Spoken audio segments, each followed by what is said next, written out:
मध्यंतरी मी एक छोटासा ट्विट केला, खूप गाजला.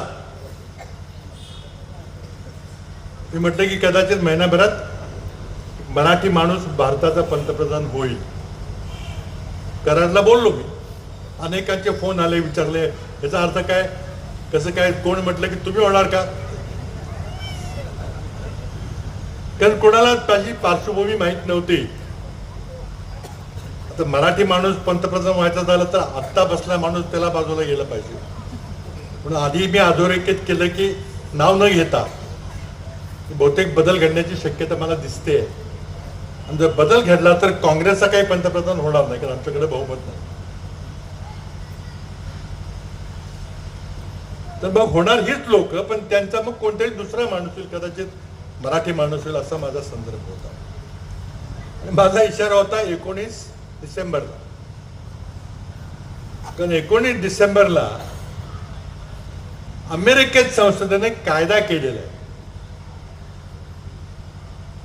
19 नोव्हेंबरला कायद्यावर राष्ट्रपती ट्रम्प साहेबांनी सही केली आणि तो कायदा झाला.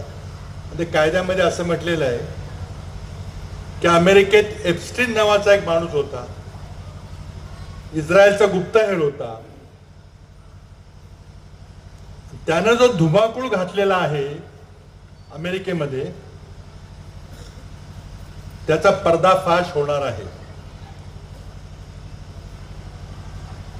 तो आपल्या विविध प्रासादामध्ये, मोठ्या मोठ्या हिमल्यामध्ये, बंगल्यामध्ये सगळे कॅमेरे ठेवून, व्हिडिओ करून सगळ्या बड्या बड्या मोठ्या लोकांची छायाचित्रण केलेली आहे. ती सगळी छायाचित्रणं, ती सगळे फोटोग्राफ अमेरिकन संसद कायदा करून एका महिन्याच्या आत म्हणजे 19 डिसेंबरला जाहीर करणार आहेत. यात कोणाकोणाचे नाव आहेत,